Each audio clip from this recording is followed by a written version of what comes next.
This is the Steele Report. This week on the Steele Report, as a renewed movement toward racial equality continues, so too does a local initiative to groom and develop young African American leaders for the future. And our program begins right now. Now from KWWL, this is the Steele Report. And welcome to this week's edition of the Steele Report. As this week we're going to follow up on a recent KWWL news story with 5 local guests here to talk about the 24/7 Black Leadership Advancement Consortium. Right now, let's meet our guests. So please welcome to our panel this week, Sharina Salas, who is the Community Relations Manager for the nearby CUNA Mutual Group. Welcome to the program. Also, please welcome Joy Briscoe, who is Talent Acquisition and Outreach Specialist for the Waterloo Community School District. Also, please welcome Kingsley Botchway, the Chief Officer of Human Resources and Equity for the Waterloo Community School District. Robert Smith, well-known Executive Director of UniQ, the University of Northern Iowa's Center for Urban Education. And KWWL Sports Director, Rick Coleman, who first aired the story recently just ahead of the June 24th Leadership Virtual Forum. So Rick, I want to start with you because you heard about this. How'd you hear about the Leadership Forum and what attracted you to it? Obviously, it's an obvious answer because this is a very timely discussion. So what went through your mind when you first heard about it and get things going? Well, the natural tie in the sports, obviously, bringing in the Big Ten Commissioner, first African-American Big Ten Commissioner, also the first African-American a Power 5 Commissioner. So, the fact that, he's coming to the Cedar, he's going to virtually be a part of this forum in the Cedar Valley.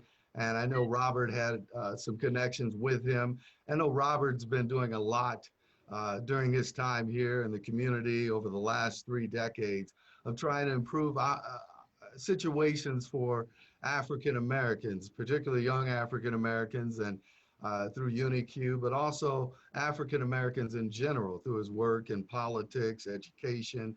And so that was a natural tie for me to reach out. Well, Robert reached out to me, but for me to jump on that.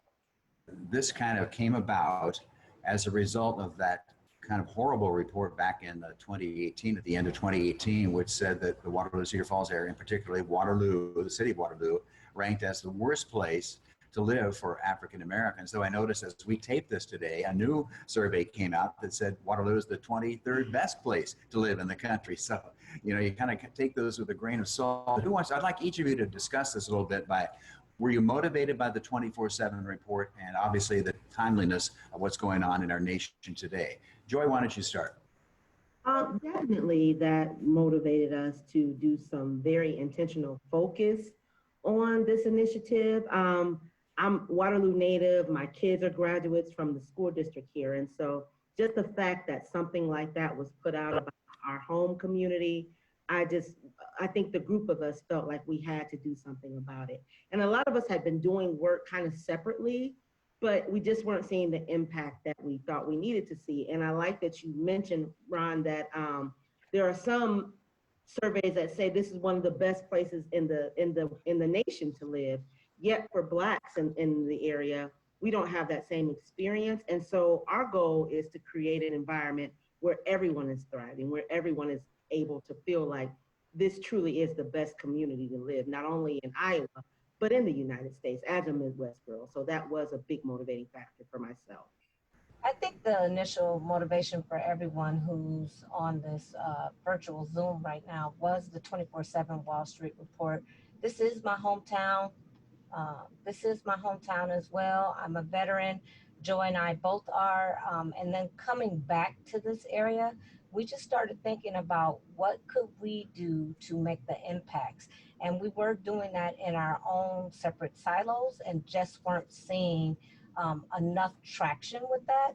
And so we thought if we collectively came together and figured out what we needed for us and other individuals who look like us, that we could make a huge impact. And so that was our goal to do. And no one likes being on any type of report where it's disparaging and talking about a worse place for people to live.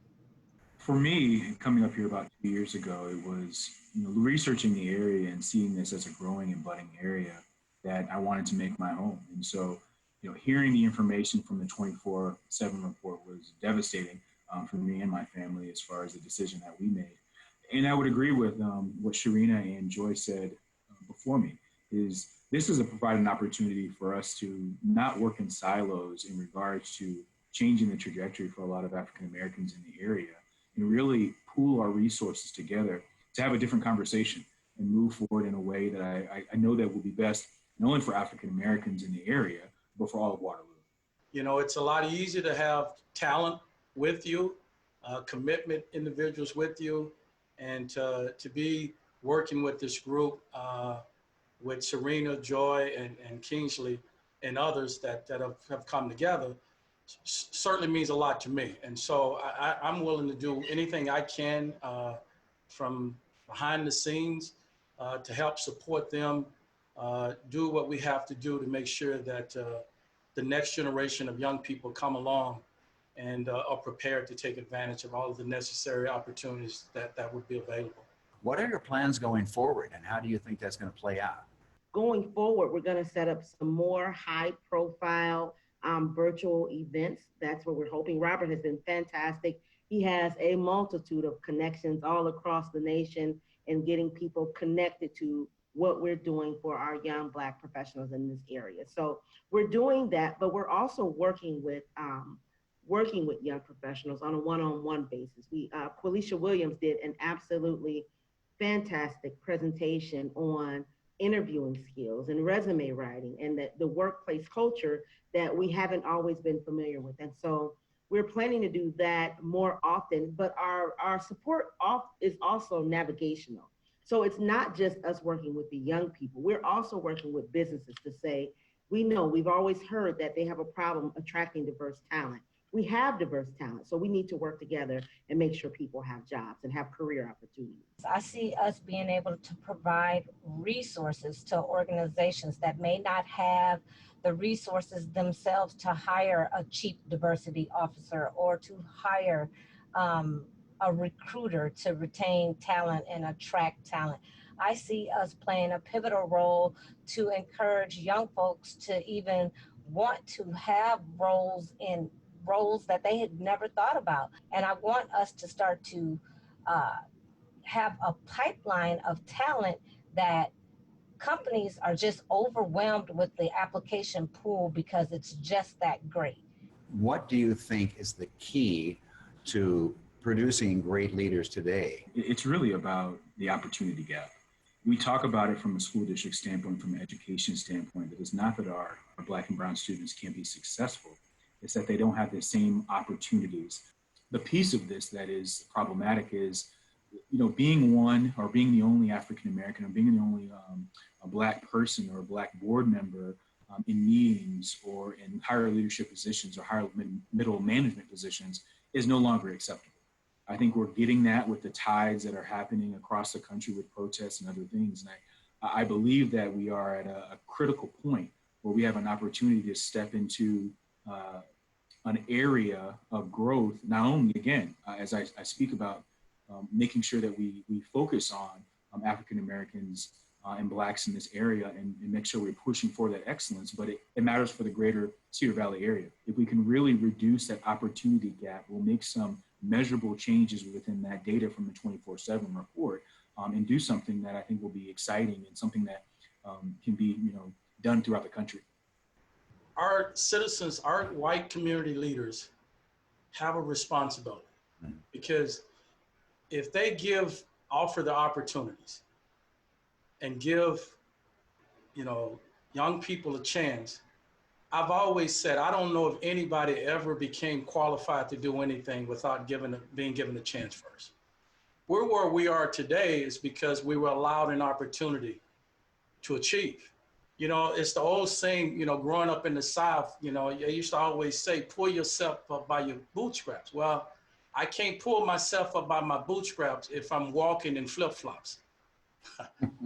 So you have to allow people a legitimate opportunity. So if you allow that opportunity and then individuals fail or they don't follow through, then criticism is worthy. But if you don't offer that opportunity, for our young Black students and Black professionals who are working at it an opportunity, then we all as a community have to bear that responsibility. We'll continue our discussion on the Black Leadership Consortium here in the Cedar Valley in just a moment.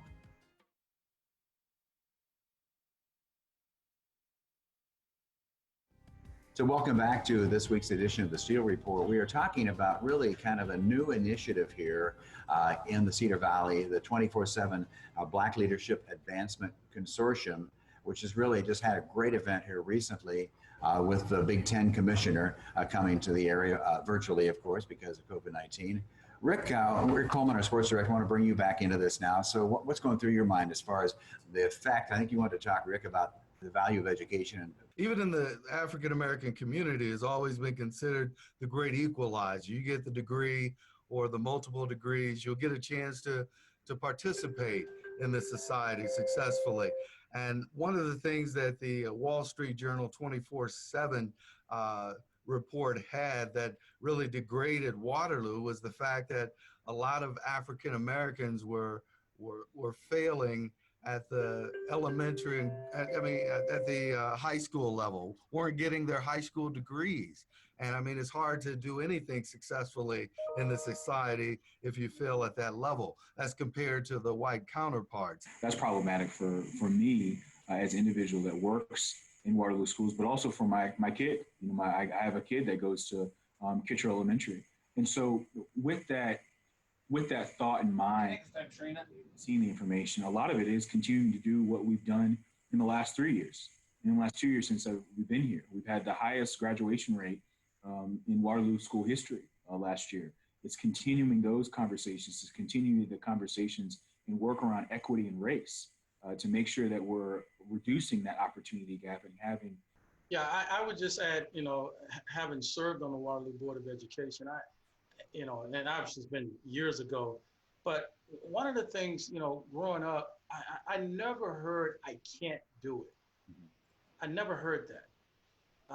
And I was first generation low income. My mother retired as a custodian. I mean, all of the data that's in books says where I came from and the circumstances, other than having a loving mother, that I wasn't supposed to make it. But I wasn't smart enough to know that. So when I was growing up, it was always, you know, you don't have a choice. It's not a choice whether or not you make it. Mm-hmm. You have to make it because the alternative is a disaster. One of our reports that we had for the hour-long special on 24/7 report was we had Karis Roberts on, and I remember her distinctly saying that her mother really pushed her to get A's, and when she got a B one time, and her mom was saying, "Hey, B's are not acceptable." I totally agree with that. I have a daughter that actually graduated that same year that Karis did.